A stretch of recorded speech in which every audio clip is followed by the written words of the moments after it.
was generated out of those newspaper articles have provided the ability for police to put these matters before the court. And here is where these stories get very difficult to talk about. There wouldn't be charges or alleged victims coming forward in volume without the media. But it is also a fair question to ask the police, why did it take journalists to push this rather than the police, who by their own admission in that clip knew about the allegations for years? Caleb, obviously it's before the courts, so we're going to be very careful how we talk about it, but it was a journalist-led story, and there is this disconnect. So the police saying, well, we were talking to people for several years about it.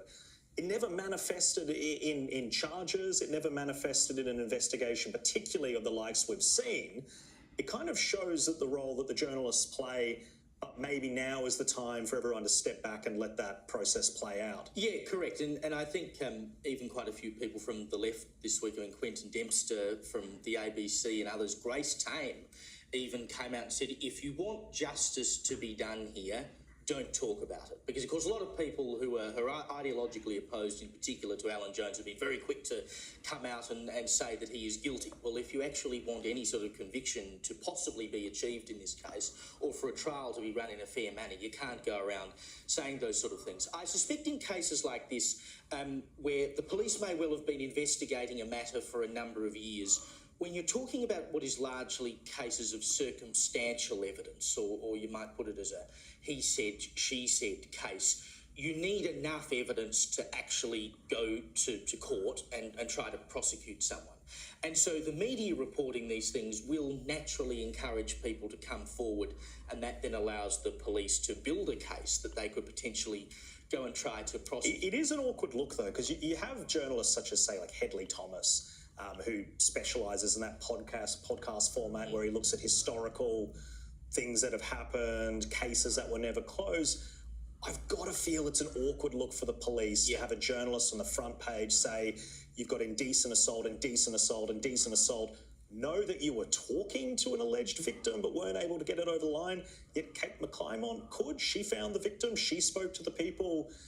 That investigation disconnect, it's not a great look for the cops, I think. Yeah, and of course the thing with the media is that you're dealing with defamation law. Now, defamation law, depending on who you ask, is either perfect for these kinds of circumstances or bad. Some will say that almost anyone who runs a defamation case in this country wins it. But also the burden of proof on a defo case is very different to a criminal one. It's not beyond reasonable doubt. It's simply on the balance of probabilities, which of course played out in the Lerman saga, right? And it ends up being murky sort of territory between what is a criminal burden of proof and what is a civil burden of proof. Well, it's the Bruce Lerman question as well. And Damien, I'd love to bring you in. What are your thoughts on, I guess, the way that the media in general is handling this? Do you think that there has been a bit more caution than perhaps we have seen in the past?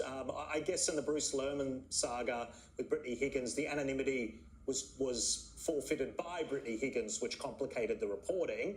But in this situation, I think that most people have been very respectful in terms of not saying either way, whether they think that it's guilt or whether they think that the charges are false. What do you make of how it's played out? Yeah, look, I think in the media generally it's been pretty good and pretty well handled. Obviously the alleged victims deserve their day in court, and Alan Jones deserves his day in court to defend himself. That's how a system is supposed to work. My concern is what happens on social media and the principle of the presumption of innocence. And, you know, the presumption of innocence doesn't come down to regulations or laws or courts enforcing laws about what we can say and what we can't say, or misinformation and disinformation. It comes down to how we behave as adults in a civilized country.